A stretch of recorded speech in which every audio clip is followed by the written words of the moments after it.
All right, it is audio and video recording now. You should see it in the top left of your screen. If there's anybody else who wants to record, you should have the ability to. Thanks to Senators Dhingra and Senator Nobles and David Martin, the chair of our domestic violence unit. We're going to turn it over to them. Thank you. Good morning, everyone. And thank you so much, Casey. And thank you so much, David, for including us in this press conference. I could not be more pleased by what the Senate has done this year in terms of helping survivors. This bill is so critical in making sure that we have resources for strangulation cases. This bill idea was actually brought to me a couple of years ago by a domestic violence victim advocate out of the Pierce County Prosecuting Attorney's Office, Corinne Schneff. And David and I chatted about it, and it just is so critical that when you have strangulation cases, that the survivors get the appropriate medical help that they need, because these are wounds that can be invisible, but the internal workings and the ramifications that can occur many times manifest themselves months, days, maybe even a year later. So it is so critical that we have law enforcement, emergency personnel trained in how to deal with survivors of strangulation. The lethality rate when it comes to strangulation is also extremely high. And in my other life as a prosecutor, I cannot tell you how frustrating it was to read reports where the survivor wanted to hold her abuser accountable, and the report would say, slight bruising around the neck. And that was it. And that does not truly articulate what happens in strangulation cases. What I'm also extremely excited about with this bill is that we're not requiring the survivor to pay the cost of her abuse, that the medical cost for these forensic examinations is going to be paid out of the victim fund. And that is extremely appropriate, as it is done for survivors of sexual assault. I will say that this is not the only bill for survivors we had this session. We had an amazing protection order bill that, again, was developed because of COVID, when we had to pivot and make sure we were serving survivors. And I want to thank David Martin for his leadership in that, because that's where the conversation started, was with the governor's emergency proclamation orders over the summer, and David reaching out to really figure out how we can help survivors. And then realizing that what we had done in an emergency was actually amazing practice moving forward, which provides our survivors access to the courts to seek protection. We also had another amazing bill that talked about vacating convictions for survivors of domestic violence, sexual assault, and trafficking, because we do know that trauma does not assert itself simply as a memory, but as a reaction. And historically, our criminal justice system has not appropriately treated survivors of domestic violence, sexual assault, and trafficking. And so I'm very excited that it wasn't simply the forensic strangulation bill, which is so important, but a host of the other bills as well. And I was so pleased when Senator Nobles wanted to champion this bill this year and get it to the finish line. So I was so excited to partner with her to make sure that we got this done. Thank you. Would you like for me to pick it up from here? Excellent. Well, I do want to thank Senator Dhingra for her leadership and allowing me to have a really amazing freshman bill that helps to solve a complicated and important issue in our community, and that allows me to do my part in my community to tackle the serious issue of domestic violence. And I want to thank you all for an opportunity to share about this legislation. The work to support survivors of domestic violence and domestic abuse has been ongoing. This bill is just one strategy to help close the gap that we see in our community and across our state. And as it was already explained, victims of strangulation face a horrific combination of serial abusers and face an inability to afford a very expensive forensic examination, the most complex of which can cost upwards of $1,400. And as all of us can imagine, this is a significant barrier for anyone. I do appreciate that the Training Institute of Strangulation Prevention provides significant data and information and reminds us that 68% of women who report domestic violence have suffered from near fatal strangulation. So this bill shifts that burden of cost away from victims so that when they are ready, they can not only seek treatment, but justice. Medical examinations are the best way to hold abusers accountable.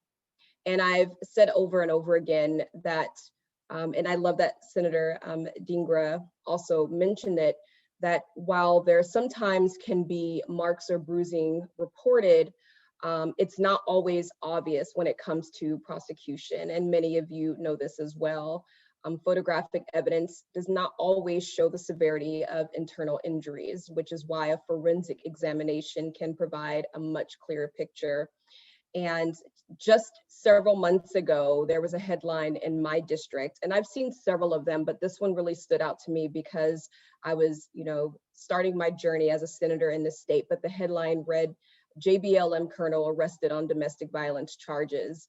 And when Senator Dhingra and I spoke about this legislation, I knew it was important for me to play a role in combating domestic violence in this state, but especially when it's showing up in my district, because that's not representative of my district of my home. Fighting for justice and advocating for justice absolutely does.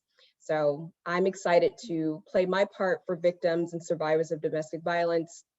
I do want to reiterate that strangulation is dangerous, it's prolific, it's often unaddressed, and we are offering this bill. I got to champion this bill to try to find a remedy to the many shortfalls that exist for victims and survivors. And I'm very excited that this bill takes just a step towards making sure we're providing victims and survivors the justice that they absolutely deserve.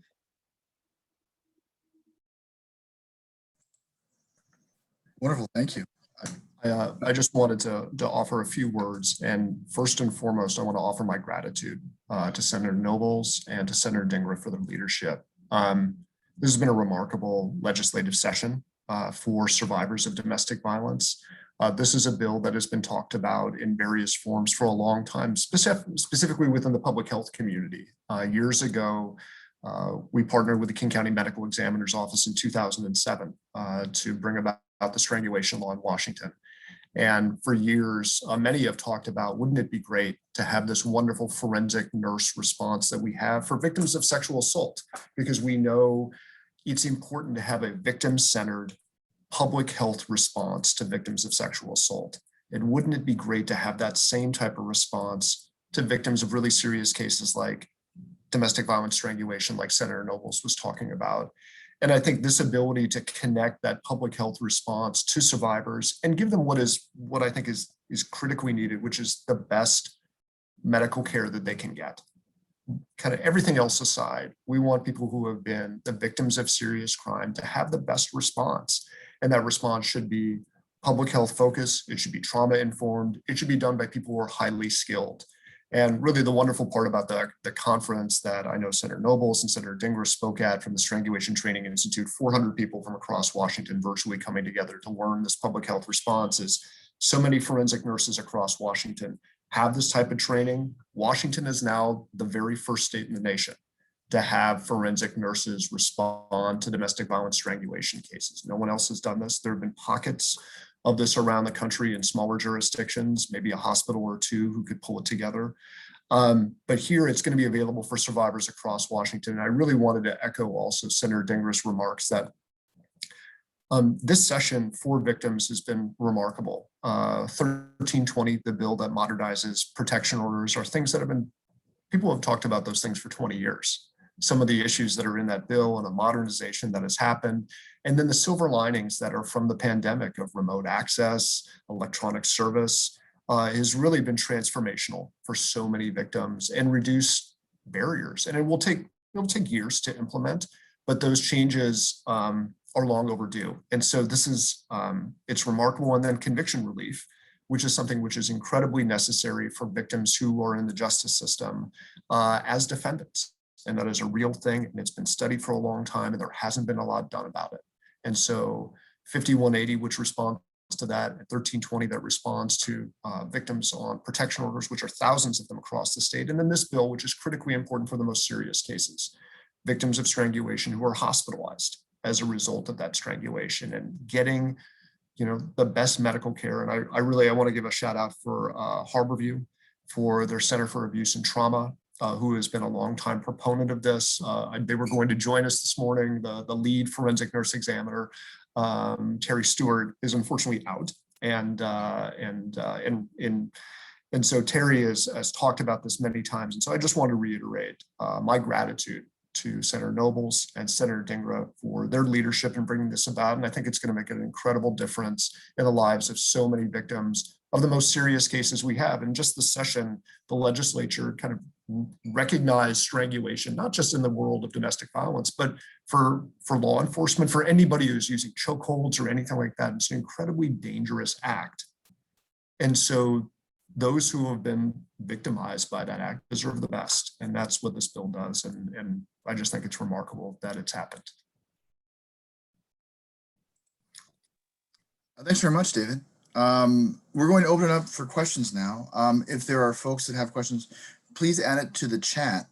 And senators or David, if you see one that you would like to respond to, please feel free to take it. Or it doesn't need to be one person. If all three of you see a question and you'd like to respond, please do.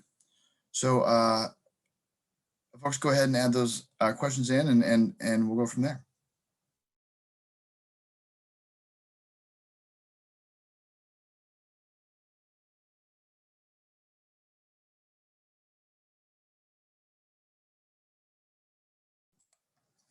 I always love press conferences where we're so articulate that no one has any follow-up questions. There we go. Very nice. That's true. Yeah. One here from Elizabeth Miller and then one from Paul at the Cedars for Crank. So I can at least touch on forensic exam for strangulation, what it's like. So I really wish that Terry was here because she is the expert in talking about it. And right now there's really only one hospital that was doing this locally on strangulation cases, and that was Evergreen. And so what would happen is there is a process that forensic nurses use. So you have a medical response, people go to an emergency room, and as a medical response, when victims of strangulation are brought to the hospital for care, they're going to be seen by doctors, they're going to be seen by a whole kind of team of individuals. But like with sexual assault, there's a different protocol that will take place, different documentation, different individuals who are specifically trained to work with victims and to document the injuries that Senator Dhingra was talking about, which are very subtle. And so when we have forensic nurses are different than other type of medical personnel, and they're specially trained, they're specifically trained to work with victims of sexual assault in a trauma-informed way and to collect background information, to collect information about the incident that's medically appropriate and is done to promote the best care that that victim can receive. And when you standardize that and you bring specialists to bear, like we've done with sexual assault, it really benefits victims. And so there's different documentation, there's different types of questioning that would happen, and there's different types of care and different types of follow-up that would happen as a result. It really is a prioritization of that victim in a medical setting that they're going to get the best care. And so Harborview has great examples and has been doing trainings on this. And we just went through 2 days of training about kind of all the different aspects of what is going to happen with strangulation. But yeah, the forensic exam itself is another step of specialization in a medical response. And I'm going to go ahead and take the next question from Paul regarding the opportunities for further victim-centered reform due to the data collection mandated in this bill. This is something that I know David and I've talked a lot about, is just simply the lack of information when it comes to figuring out who are the victims, what do they look like, and how do the victims actually continue through our criminal justice system, because they don't necessarily show up only as victims.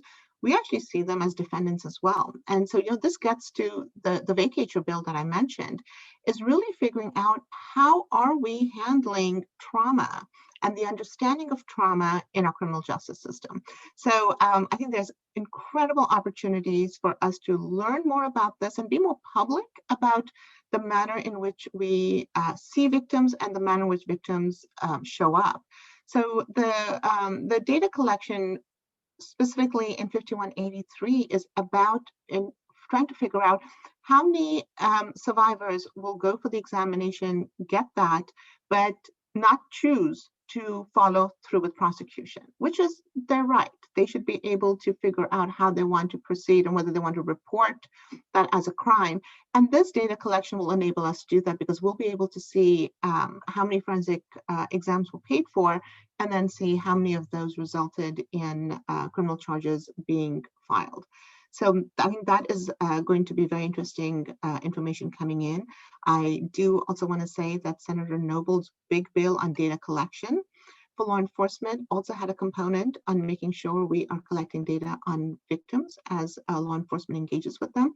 So we know, what are the demographics, what happens to these cases, how many are really going through the system and in what manner. And it ties into all the work that Rep. Orwell and I have been doing regarding our sexual assault kits, identifying victims there. We also actually have a proviso on murdered missing Indigenous women, and really making sure we're tracking that. And I know David can speak a lot about the victim demographic and victim identification work that he's been involved in. And so I think it's really critical for us to get the lay of the land and really understand what this looks like. And I'm excited to see next year when these reports come back what the data shows us.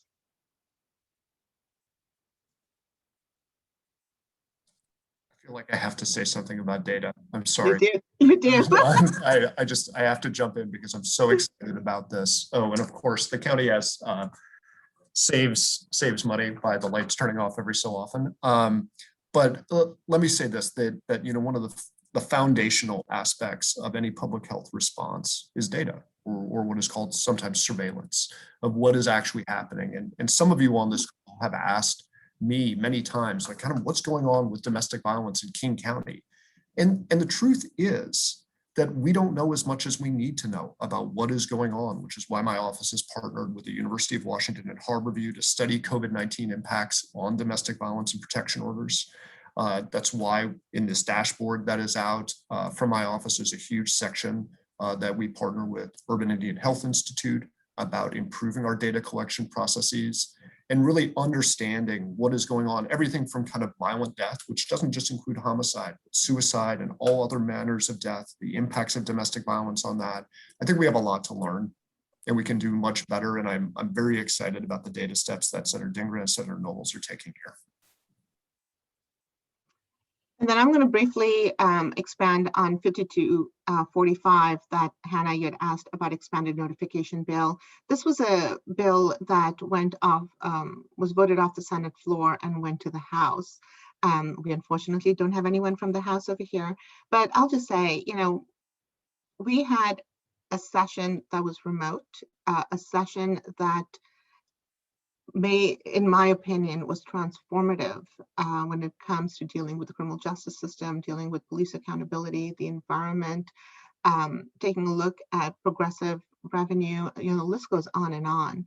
And we know that not every bill makes it through both sessions. And that doesn't mean it's not a good bill. It frankly just means that there isn't sufficient time to hear all the great ideas that people have. So I will not be able to comment on what happened to that bill in the House, but I will say that it received very strong bipartisan support in the Senate.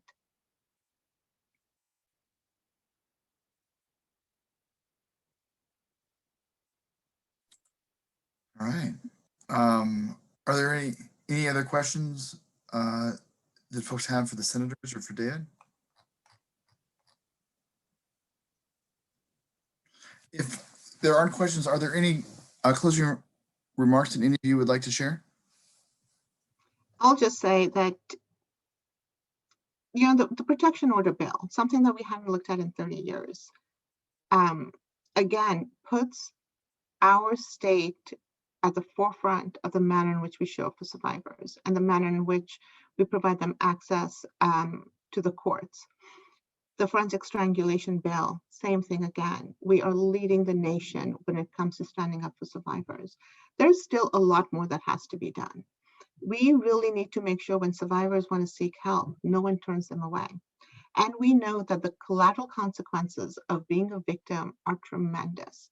From trying to hold on to a job, trying to rent an apartment, trying to make sure the kids are taken care of, taking a look at childcare, these are all interconnected. And so it's just imperative that we continue moving forward and doing what we can to help people when they're down.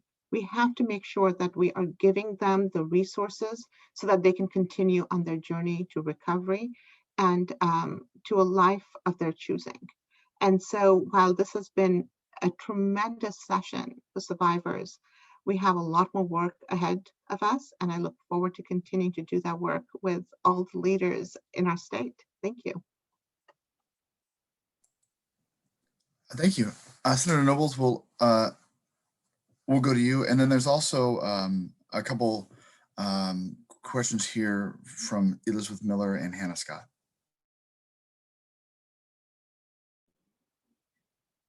Thank you.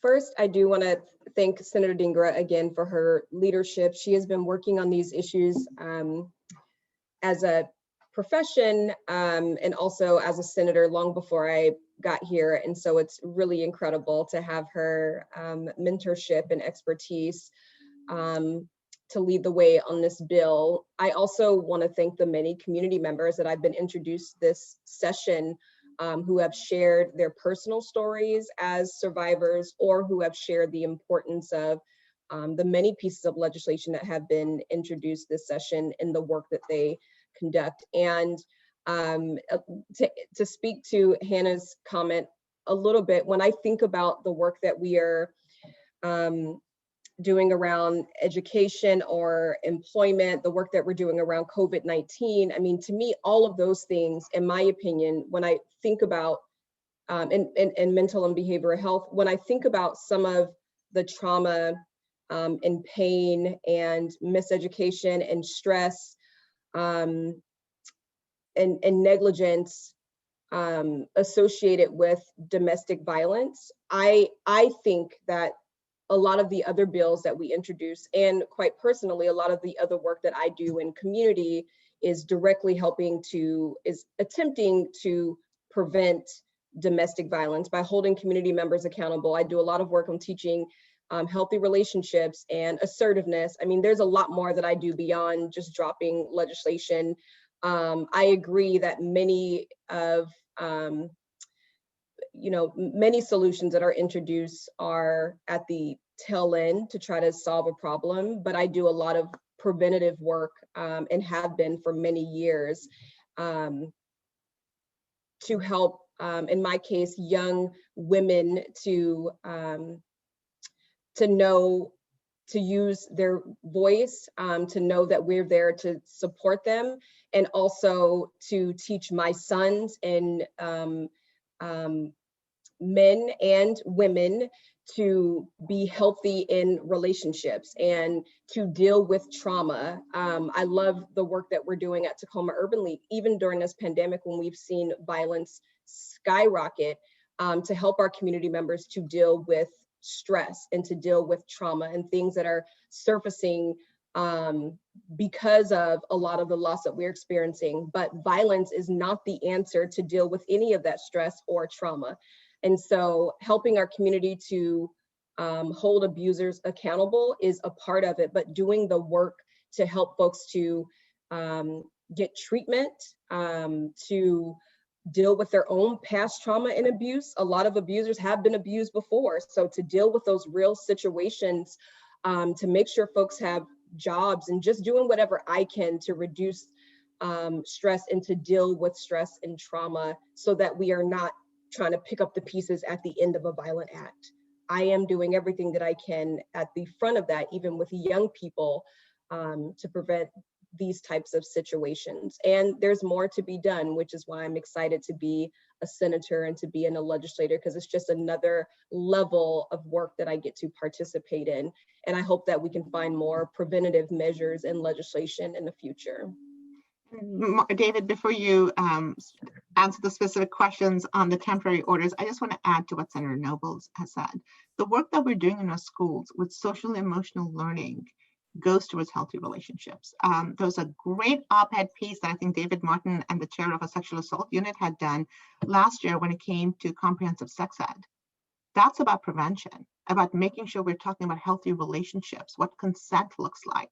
So this work goes hand in hand, and I think the legislature has been doing that from that perspective on teaching our kids. And frankly, when you help survivors get out of a relationship, you are breaking that cycle of violence, because you are teaching that next generation that what has been going on in that household is not okay, and that there is another way. So it's also about providing those resources, breaking that cycle, and ensuring that our children in our schools are understanding and learning about healthy relationships. And I'll just go very quickly and to echo both Senator Nobles and Senator Dhingra's comments, that, yeah, I've said routinely in my time in the King County Prosecutor's Office, you're not going to prosecute your way out of domestic violence. I grew up in a home with domestic violence. I know that. Prosecution should be done well. It should be done professionally and at a very high level. But what is more important is steps to prevent these things from happening in the first place. In the chat, I put in a few items. I put in the op-ed that Senator Dhingra talked about, because I think it does begin at home and it does begin in the classroom. And now Washington is on a path to have those things happen. And that's going to take investment and that's going to take time. And really just a huge shout out to my colleagues in the community over at the Washington State Coalition Against Domestic Violence, who do really wonderful work with prevention. Team Up Washington, Hannah, your question about coaching boys into men is a real program. And that is, it's a real program, not just for young men, but for young women as well, athletes as leaders. They're both great programs that are happening across Washington with a lot of coaches. And then coming up, and I hope you all put this out, State Coalition's partnership with the Mariners. They do a 5K, which is, it's an awareness raising thing that my unit in my office has done every year. We try to have the biggest team, we usually do. And I hope that people will, participate. But to follow up on Elizabeth's questions about temporary orders, I'm happy to talk further with you about that when this call ends, because orders are happening at the same, actually at a higher rate in civil protection orders in King County Superior Court than they were at this time last year, which is remarkable given that the steps that we're in. And I think that's a byproduct of remote access and all the steps that have been done. And then the criminal side, at least in Superior Court, they're kind of routinely done. But there are many different courts in many different places in Washington. So I just want to echo Senator Nobles and Senator Dhingra. Prevention is a huge part, and treatment is a huge part. And treatment is something that people have talked about for a long time, and hopefully that will be on the agenda in the future. Thank you. Thank you all. I think that is all the questions we have. I'll end this recording here, unless there's anybody who wants to speak up quickly. As soon as this video and audio processes, I'll share that with folks who were on the call, and so you can have those as two separate files. Thanks to Senator Nobles and Senator Dhingra, and to David, and to each of you on the reporting end who took the time out to be on the call this morning. We appreciate your efforts around this important issue. And if you have any follow-up questions or need additional documents, please reach out and we're happy to help you. Thanks, everybody. Thank you.